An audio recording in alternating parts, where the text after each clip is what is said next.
આપણા મગજમાં એવું નાખી દીધું છે વાતાવરણ કે આ ભૂત ભુવા માતા મેલડી કંઈક છે અને કંઈક કરશે, બાધા રાખો ને આવું કરો, બધું ધતિંગ છે.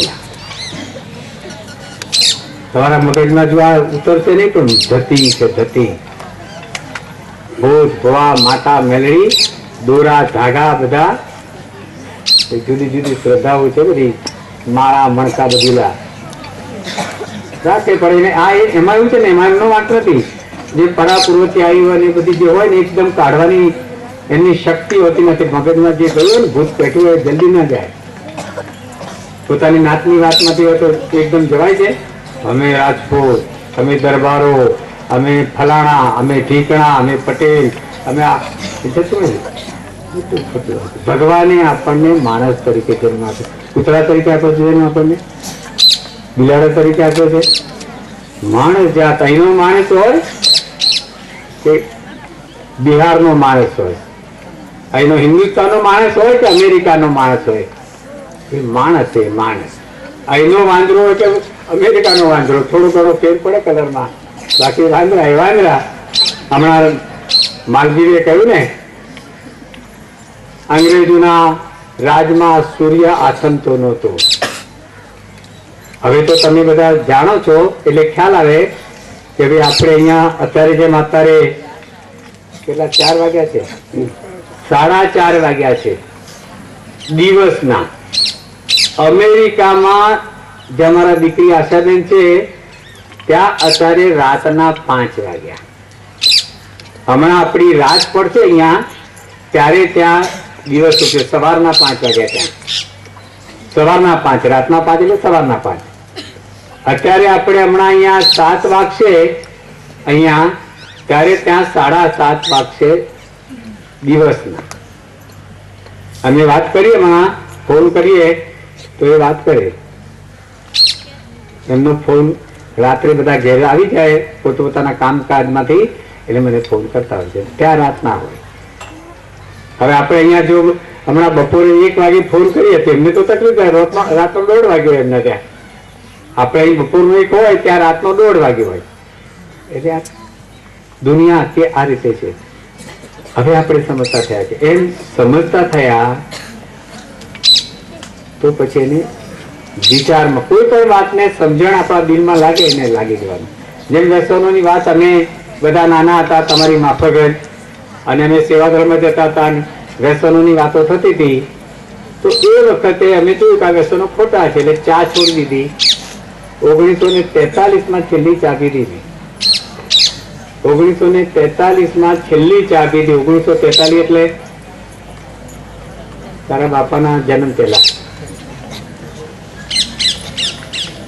43 એટલે કેટલા વર્ષ થયા? 47 અરે 57 અને 10 67 વર્ષ થયા ચા પીધે. મને કંઈક ખરું થાય તો મારે તો તમને એટલું જ કહેવું કે આ મહાત્મા ગાંધી એટલે તમે આ બધાનું સ્વાગત કરતો હતો ત્યારે મને વિચાર મોડો આવ્યો. જો વહેલો વિચાર આવ્યો તો મારે તમને બધાને ખાદીનો એક રૂમાલ આપતો હતો.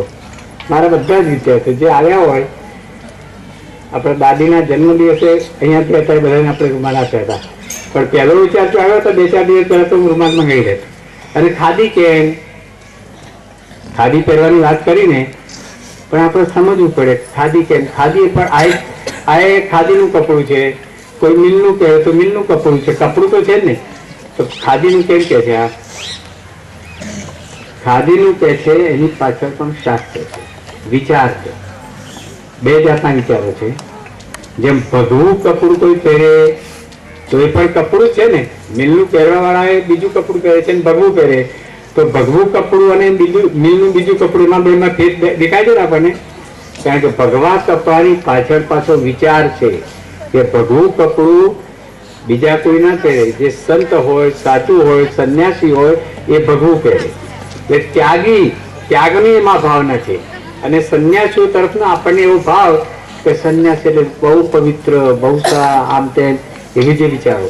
એ કંઈક ખોટું જો કંઈ વ્યસન કરતા હોય તો પણ તો આપણે એના ભગવાનના કારણે આપણે કેટલાક લોકો છેતરીએ છીએ આજે. હમણાં એક ઠેકાણે હું ગયો હતો એક ઠેકાણે ગયો તો મોટું કોઈ મંદિરની પ્રતિષ્ઠા હતી, હું ત્યાં ગયો તો જીવરાજભાઈ, બધા સંતો આવું બધું હતું, આનાથી મોટી સભા, અને બધા મોટી મોટી પાટો રાખેલી ફરતા, સ્ટેજ ઉપર ને પાટો પર બધા સંતો ભગવાધારી બેઠેલા હતા. મેં સિગારેટ પીએ, બધી સભા ચાલતી હોય તો સિગારેટ પીએ, કોઈ ચલન પીએ. મને તો કઈ રહેવાય જ નહીં. મારું બોલવાનું આવ્યું એટલે મેં કહ્યું કે આ સંતોને તો આપણે સમાજને દોરવા વાળા છે, સમાજને સારા માર્ગે વાળવા વાળા છે, આપણે એમને પગે લાગીએ છીએ, સંતને, સાધુને. અને આ સાધુઓ જો આવું કરે, વ્યસનો કરે, તો સમાજ એ રસ્તે જાય, ખોટું છે, ચાલે જ નહીં. હું આને સંત ગણતો નથી, મારું ચાલે તો આ સંતોના ભગવાન ઉતારી નાખું, હું તો ચાલે જ નહીં. સોપો પડી ગયો છે સંતો પર, એમાંથી જે સારા હતા એમને બહુ ગમ્યું છે કે હા તું કહે છે. તમને ગમે આવું કોઈ ખોટું કરે તો? તમે જુવાન છો ભાઈ, અને હું એટલે જ કહું છું કે તમે બધા આ વિદ્યાર્થીઓ, તમે તમારી જાતને નાની ના સમજતા. ભલે તમે ભૂલી જતા હો, સીધા કટાર બેસાનું ભૂલી જતા હો, જરા કંટાળતા હો, પણ તમારી જાતને નાની ના કરતા.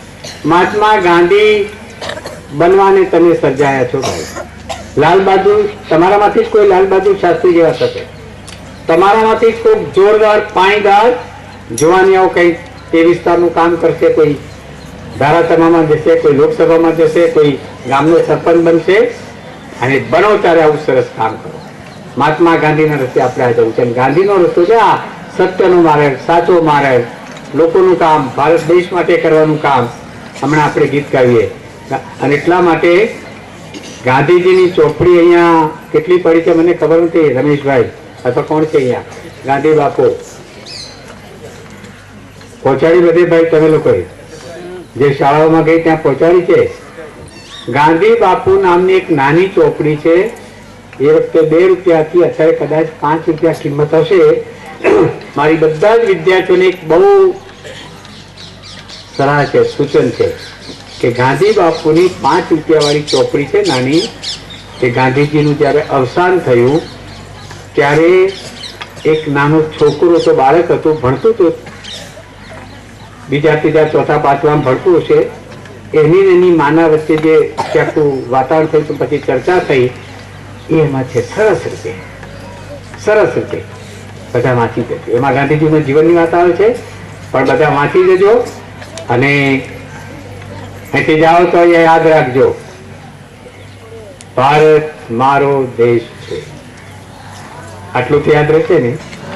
અને દેશ માટે આપણે કંઈક કરવાની આપણી ફરજ છે. દેશ માટે મારે તૈયાર થવાનું છે. અને મારે દેશ માટે તૈયાર થવું હોય તો મારાથી વ્યસનો ના થાય, મારાથી ખોટા વિચારો ના થાય, મારાથી અભણ ના રહેવાય, ભણી ગણી તૈયાર થવાનું. એકી એક વાતમાં આપણો દેશ યાદ રાખો, એ તમને બધું જ યાદ રાખો, બધું જ થશે. પછી તમે ખોટું કંઈ નહીં કરો. અને કંઈક ને કંઈક પોતાના ગામ માટે, પોતાને, અને જેને પોતાના ભારત દેશ મારો કહેતો હોય કે મા બાપને તો મા બાપ ગણે જ ને, કે ના ગણે? જે મા બાપને હેરાન કરે ખરો, થોડા હેરાન કરો નહીં ને. કંઈક પૈસા જોઈતા ના આપે તો મા બાપને પણ દુભાવવા ના લેવા. જેના કારણે આપણે આ દુનિયામાં આપણે અસ્તિત્વ આવ્યું છે, મા બાપના કારણે. એ મા બાપને દુઃખી કરવાનું મનમાં વિચાર જ નહીં કરવાનો. દુઃખી કરે દીકરો જ ના કહેવાય, એનું સંતાન ના કહેવાય. મા બાપ હેરાન થાય, એને દુઃખ લાગે એવું કોઈ વર્તન નહીં કરવાનું. મોટો થયા પછી પણ આપણા ભણેલા ગણેલાઓ પણ પછી તકલીફ પડે છે મા બાપને. આટલું ધ્યાન રાખજો. અને હમણાં દાદીએ જે કહ્યું, છેલ્લે દાદી એક વાત કરી હતી, જે માલજીએ પણ કરી, વ્યસનો નહીં. આટલું તો નક્કી જ થવું જોઈએ. આજે તમારું મેળામાં આવ્યા છો, તમારા મનમાં એક સંકલ્પ કે હું મેળામાં ગયો તો, અને મેં નિર્ણય કર્યો છે કે મારા જીવનમાં હું વ્યસન નહીં કરું કોઈ. આટલું કરશો તો આપણું આ મેળામાં આવ્યું મહાત્મા ગાંધીને યાદ કરવાનું સફળ થશે. બોલો મહાત્મા ગાંધી કી, ભારત માતા કી, જોરથી ભારત માતા કી, મહાત્મા ગાંધી કી. આ બધા મહેમાનો આવ્યા, અમે તો બધા મિત્રો છીએ, સાથે જ આવું કામ કરે છે, મને ખૂબ ગમ્યું. એકબીજાને હું પાપી આપણે સમાજનું કામ કરું છું. આ દેશમાં આઝાદી આવ્યા પછી પણ ભાઈ આ હરિજનવાસ ને ફલાણું આ બધું જે ચાલે છે મને તો ગમતું જ નથી. આપણે આ બધું કાઢવું છે ને તમે બધાએ ભેગા થઈને આપણે કાઢવું છે. આપણે બધા જ આ દેશ માટે કરવું છે, આટલું સંકલ્પ. રામ રામ. હમણાં રાજકક્ષાની એક હરીફાઈમાં ગયો હતો લોકવાદ્ય સંગીતમાં, લોકવાદ્ય ઢોલ વગાડવામાં. જુદા જુદા પ્રકારના જે એને વિશે કેટલા પ્રકારના વગાડ્યા? 35 પ્રકારના ઢોલ વગાડ્યા અને રાજમાં 3જો નંબર આવ્યો છે.